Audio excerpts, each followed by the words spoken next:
የ2017 የኢትዮጵያ ፕሪሚየር ሊግ ሊጠናቀቅ 6 ጨዋታዎች ብቻ ቀርተውታል። ወልዋሎ ዓዲግራት ዩኒቨርሲቲ በመጣበት ዓመት ወደ ታችኛው ሊግ የወረደ የመጀመሪያው ክለብ ሆኗል ማለት ነው። ሰላም ጤና ይስጥልኝ፣ እንደምን አላችሁ ውድ የልግዳ ቤተሰቦች፣ በያላችሁበት ሰላማችሁ ይብዛ እያልኩኝ አዲስ ከሆናችሁ ሰብስክራይብ እንዲሁም ደግሞ መረጃችን ተደራሽ እንዲሁም ደግሞ ሼር በማድረግ ቤተሰብ እንድትሆኑ እየጋበዝኩኝ የ2017 ዓመተ ምህረት የኢትዮጵያ ፕሪሚየር ሊግ ሊጠናቀቅ 6 ጨዋታዎች ብቻ ቀርተውታል ማለት ነው። ለሻምፒዮንነት እንዲሁም ደግሞ ወደ ታችኛው ሊግ ላለመውረድ ከባድ የሆነ ትንቅንቆችን እያስመለከተን ይገኛል ማለት ነው። እንግዲህ ጅማሮውን በምስራቋ ከተማ ድሬዳዋ ያደረገው የዘንድሮ ዓመት የኢትዮጵያ ፕሪሚየር ሊግ የተለያዩ ክስተቶችን አስተናግዶ ሊጠናቀቅ የተቃረበበትን ሁኔታ እንመለከታለን ማለት ነው። በተለይም እንግዲህ ከዳኝነት ከዲኤስቲቪ ስርጭት እንዲሁም ደግሞ ከተጫዋቾች ጉዳት ጋር በተገናኘ በርካታ ክስተቶችን አስተናግዶ ማለት ይቻላል ሊጠናቀቅ ተቃርቧል ማለት ነው። እንግዲህ እስከ 11ኛ ሳምንት በድሬዳዋ ዓለም አቀፍ ስቴዲየም ማለትም የፊፋን ስታንዳርድ ያሟላል ተብሎ በተገነባው ስቴዲየም የተደረገው የ2017 የኢትዮጵያ ፕሪሚየር ሊግ ከዛም በኋላ ከ12ኛ ሳምንት ጀምሮ ማለት ነው በስምጥ ሸለቆ አዳማ ሳይንስና ዩኒቨርሲቲ ስቴዲየም ሲደረግ መቆየቱ አይዘነጋም። ከዛም በኋላ ማለት ነው እንግዲህ የኢትዮጵያ ብሔራዊ ቡድን 2 የዓለም ዋንጫ ማጣሪያ ጨዋታዎችን ማለትም ከፖለቲካ ባላንጣ ከሆነችው እንዲሁም ደግሞ ለአፍሪካ እግር ኳስ እድገት ግንባር ቀደም ከሆነችው ሀገር ግብጽ እንዲሁም ደግሞ ከትንሿ ሀገር ጅቡቲ ጋር 5ኛ እና 6ኛ ጨዋታ ምክንያት እንግዲህ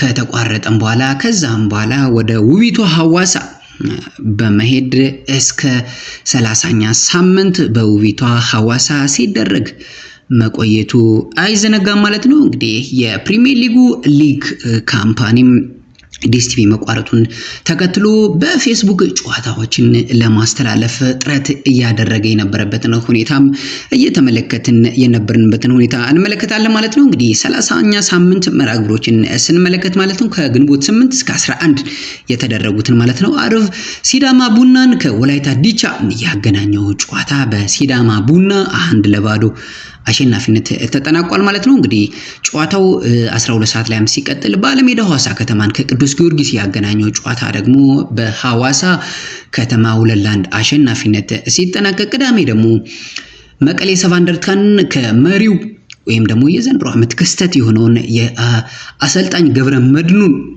ኢትዮጵያ መድንን ከመቀሌ ሰባ እንደርታ ያገናኘው ጨዋታ ደግሞ በኢትዮጵያ መድን 1-0 አሸናፊነት ሲጠናቀቅ ድሬዳዋ ከተማን ከአርባ ምንጭ ያገናኘው ጨዋታ ደግሞ በድሬዳዋ ከተማ 1-0 አሸናፊነት ተጠናቋል ማለት ነው። እንግዲህ ጨዋታው እሁድም ሲቀጥል በዘንድሮ ዓመት ወደ ፕሪሚየር ሊጉ በማደግ ወደ ታችኛው የወረደው የመጀመሪያው ክለብ የሆነው ወልዋሎ ዓዲግራት ዩኒቨርሲቲ ከኢትዮ ኤሌክትሪክ ጋር ያደረገው ጨዋታ 0-0 በሆነ አቻ ውጤት እየተጠናቀቀ መርሃ ግብር ነው ማለት ነው። ሌላው እንግዲህ በዘንድሮ ዓመት ጥሩ ውጤት እያስመዘገበ የሚገኘው ኢትዮጵያ ቡና ከአዳማ ከተማ ጋር ያደረገውን ጨዋታ 2-0 በማሸነፍ ሁለተኝነቱንም ያረጋገጠበትን ውጤት ማስመዝገብ ይችላል ማለት ነው። ሌላው እንግዲህ ፋሲል ከተማን ከኢትዮጵያ ንግድ ባንክ ያገናኘው ጨዋታ ይህም ጨዋታ 1-1 በሆነ ውጤት ሲጠናቀቅ ዛሬ ደግሞ 9 ሰዓት ላይ ማለት ነው ባህር ዳር ከተማን ከመቻል ያገናኘው ጨዋታ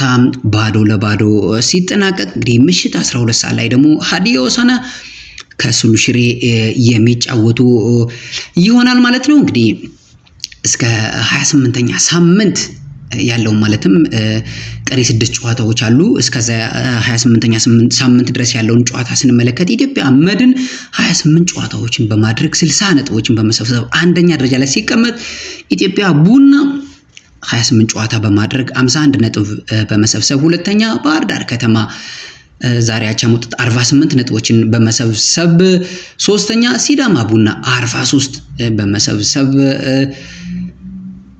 አራተኛ ደረጃ መቻል እንዲሁም 42 ነጥቦችን በመሰብሰብ አምስተኛ፣ ሀዲያ ሆሳዕና 41፣ ስድስተኛ ወላይታ ዲቻ 41፣ ሰባተኛ ቅዱስ ጊዮርጊስ 40 ነጥብ በመሰብሰብ ስምንተኛ ኢትዮ ኢትዮጵያ ንግድ ባንክ 39 ነጥብ በመሰብሰብ 9ኛ ሐዋሳ ከተማ ደግሞ 37 ነጥብ በመሰብሰብ 10ኛ ፋሲል ከተማ 36 ነጥብ በመሰብሰብ 11ኛ አርባ ምንጭ ከተማ 35 ነጥብ በመሰብሰብ 12ኛ ድሬዳዋ ከተማ 33 ነጥብ በመሰብሰብ 13ኛ ኢትዮ ኤሌክትሪክ 33 ነጥብ በመሰብሰብ 14ኛ የወራጅ ቀጠናውን ደግሞ ስንመለከት መቀሌ ሰባ እንደርታ 30 ነጥብ በመሰብሰብ 15ኛ አዳማ ከተማ 26 ነጥብ በመሰብሰብ 16ኛ ሶል ሽሬ 21 ነጥብ በመሰብሰብ 17ኛ መውረዱን ያረጋገጠው ወልዋሎ አዲግራት ዩኒቨርሲቲ 14ኛ ደረጃ ላይ ተቀምጧል 28 ነጥቦችን በመሰብሰብ 14 ነጥቦችን በመሰብሰብ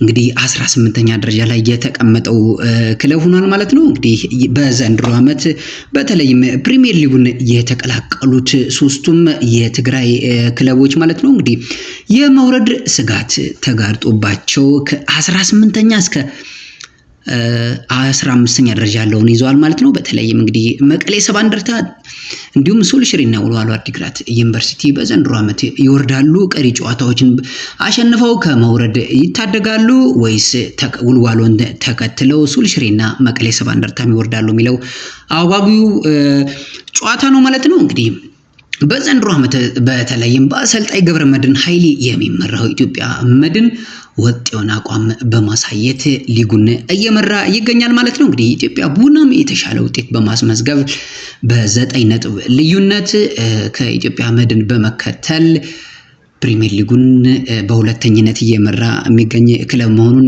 እያስመለከተን ይገኛል ማለት ነው። እንግዲህ በዘንድሮ ዓመት የኢትዮጵያ ፕሪሚየር ሊግ ማን ሻምፒዮን ይሆናል? 4 ክለቦች ደግሞ ወደ ታችኛው ሊግ እንደሚወርዱ ይታወቃል። እነማንስ ወልዋሎ አዲግራት ዩኒቨርሲቲን ተከትለው ወደ ታችኛው ሊግ ይወርዳሉ የሚለው ቀሪ 6 ጨዋታዎች መልስ የምናገኝ ሲሆን እንግዲህ 31ኛ ሳምንት ደግሞ አርብ ግንቦት 15 ቀን ወደ ጨዋታ ሲመለስ ማለት ነው የመጀመሪያው ጨዋታ መውረዱን ያረጋገጠው ወልዋሎ አዲግራት ዩኒቨርሲቲ ከአዲስ አዳጊው አርባ ምንጭ ከተማ ጋር ሲጫወት እንዲሁም ደግሞ ኢትዮጵያ ቡናን ከኢትዮጵያ መድን አንደኛና ሁለተኛ ደረጃ ላይ የተቀመጡ ክለቦችን ምሽት 12 ሰዓት ላይ በአዳማ ሳይንስና ዩኒቨርሲቲ ስቴዲየም የሚያገናኘው ጨዋታ ይጠበቃል ማለት ነው። እንግዲህ በዚህ ጨዋታ በርካታ የኢትዮጵያ ቡና ደጋፊዎች ይገኛሉ ተብሎ ይጠበቃል። ምክንያቱም ይህ ጨዋታ የሚደረገው አዳማ እንደመሆኑ መጠን ለአዲስ አበባ ለመዲናይቱ አዲስ አበባ ቅርብ ስለሆነ በርካታ ደጋፊዎች ይህን ጨዋታ ይታደሙታል ተብሎ ይጠበቃል ማለት ነው። እንግዲህ ኢትዮጵያ ቡናን ከኢትዮጵያ መድን የሚያገናኘው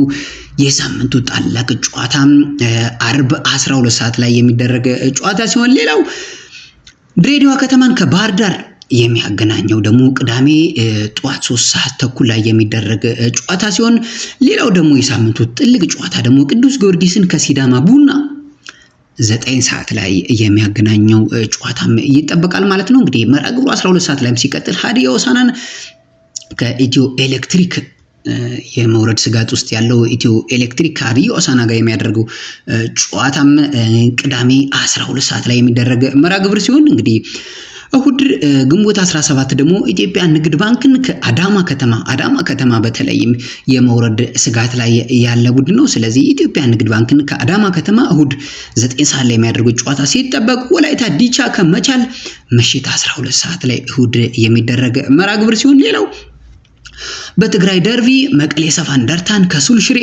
የሚያገናኘው ጨዋታም ይጠበቃል። እንግዲህ ሁለቱም ክለቦች የመውረድ ስጋት ውስጥ ነው የሚያደርጉት ጨዋታ ነው ማለት ነው። እንግዲህ ይህ ጨዋታስ ማን ያሸንፋል የሚለው በጉጉት የሚጠበቅ ነው ማለት ነው። ሌላው እንግዲህ ሳምንቱ የመጨረሻ ጨዋታ ማለት ነው ሐዋሳ ከተማን ከፋሲል የሚያገናኘው መርሃ ግብር ደግሞ ሰኞ 12 ሰዓት ላይ የሚደረግ ጨዋታ ነው ማለት ነው። እንግዲህ የዘንድሮ የኢትዮጵያ ፕሪሚየር ሊግ በተመለከትነው መንገድ አጓጊ በሆነ ውጤት እየተጓዘ ይገኛል ማለት ነው። እንግዲህ ሊጠናቀቅ 6 ጨዋታዎች ናቸው የቀሩት። በእነዚህ 6 ጨዋታዎች ምን አይነት ውጤቶች ይመዘገባሉ? የትኞቹስ ክለቦች ወደ ታችኛው ይወርዳሉ? የትኛው ክለብስ 2017 የኢትዮጵያ ፕሪሚየር ሊግ ሻምፒዮን በመሆን በሚቀጥለው ዓመት በአፍሪካ ሻምፒዮንስ ሊግ መሳተፉን ያረጋግጣል ሚለው እንግዲህ በጉጉት እንድንጠብቅ ያደርገናል ማለት ነው። እንግዲህ የአሰልጣኝ ገብረመድህን ኃይሌው ኢትዮጵያ መድን መሪነቱን አስጠብቆ ሻምፒዮን ይሆናል ወይስ ኢትዮጵያ ቡና አሁን ያለውን 9 ነጥብ 0 በማድረግ ወይም ደግሞ ኢትዮጵያ መድንን በመብለጥ ሻምፒዮን ይሆናል? እንዲሁም ደግሞ ታችኛውን ደግሞ ስንመለከት ሱሉ ሽሬ፣ አዳማ ወይስ መቀሌ ሰባ እንደርታ ተያይዘው ይወርዳሉ ወይስ ሌላ ክለብ ይወርዳል ሚለውም እንግዲህ ቀሪ 6 ጨዋታዎች ላይ ምላሽ የምናገኝ ይሆናል ማለት ነው።